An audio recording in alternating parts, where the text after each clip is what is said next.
And what JJ's dream was to go to Mexico on spring break so he could be a regular college kid like other kids his age. And on the last day in Mexico, JJ saw a brochure on a table about swimming with dolphins. And he turned to Tom, he said, I want to do that. And so they took JJ to the lagoon.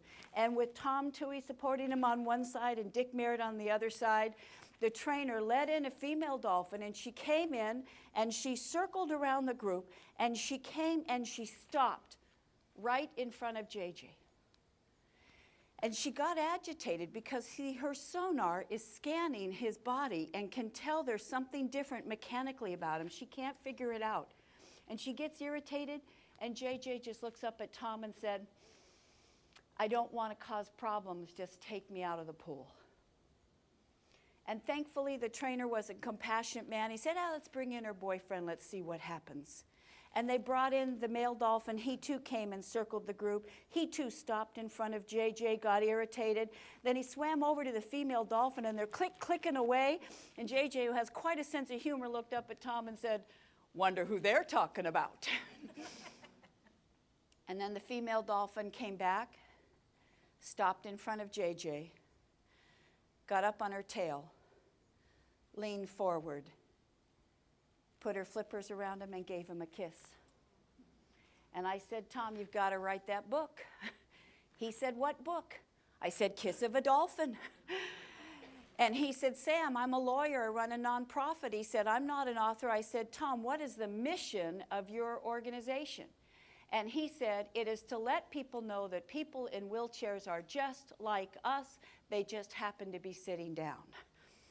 I said, then if as a result of sharing JJ's story and writing this book, one person walks up to someone in a wheelchair and says hi instead of walking on by, will that have supported your mission? Do you know that book premiered to 1,000 people at Chicago Soldier Field? However, more importantly, and what this has to do with you, is that when Tom goes to nonprofit showcases, and I bet many of you have participated in this, whether over a half day or a full day, you and 10 or 20 other nonprofits, causes, community efforts have an opportunity to get up and in 5 or 10 minutes tell about your information. Everyone else puts up their PowerPoint slides. Everyone else talks about all their services. Everyone else talks about their numbers. Tom Toohey tells the story of JJ. And people can see what he's saying. They can relate to that one person's struggle and ultimate success. And at the end of the day, who do they walk up to? Who do they remember? Who do they choose to fund? And it is not that the other organizations don't have value. It is they're competing with numbers, and they're all sounding alike. Where you are one of a kind instead of one of many is your dog on a tanker example.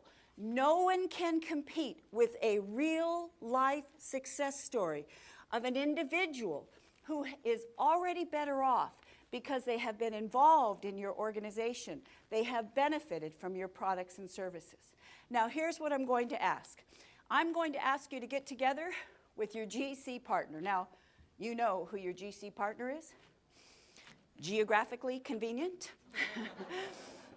However, please don't make that your friend or your buddy, because they're probably already familiar with your business. We want fresh perspective. Carrie Underwood said, if you stick to what you know, you sell yourself short. If we stick to who we know, we can sell ourselves short because we're not introducing ourselves to other people who are fresh to our business and come up with an angle or a perspective or a contribution that never would have occurred to us. So what I'm going to ask you to do is to look in your area and to team up with another person, and we take 4 minutes for this. I know it's not long, it's just that we're going to have the rest of today and on that plane to brainstorm these ideas. So I'm going to share the ideas, then we're going to put them into practice the next few days. All right, with your partner, here's the assignment. Please try out your 30 to 60 second opening on them and watch their eyebrows. And see if you get a huh or see if you get an O. And try out your 30 to 60 second dog on a tanker example. What is the story of one person who we can see and recreate the dialogue in the scene so that we get a success story of someone who's benefited?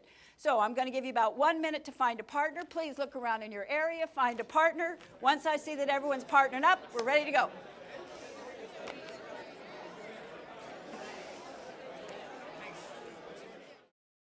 Best practice number 3.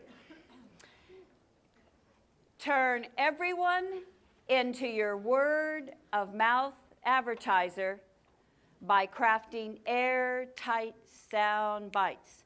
Turn everyone into your word of mouth advertiser by crafting airtight sound bites. Now, this idea actually came from Gary Marshall. How many people have seen the movie Pretty Women? Richard Gere, Julia Roberts. Well, he came to speak at Maui Writers Conference. I helped start that, ran it for 17 years. And he said something, I remember it as if it were this morning. It was so profound. He said Hollywood directors can predict when their movies will make money. And it depends on this one item. Do people walk out of the theater repeating something they heard word for word?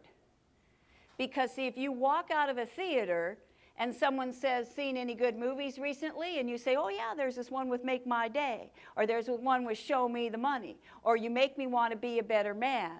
Now you are advertising that movie because you picked up on a soundbite that you are repeating and taking viral. Here's my question to you.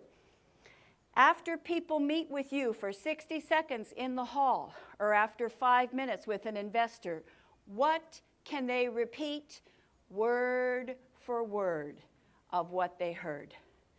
Because if they cannot repeat it, you are out of sight, out of mind. Here is how to craft an airtight soundbite. I'm going to be real quick about this. Once again, come up to me in the halls. We'll go into more details. A is for alliteration. A is for alliteration.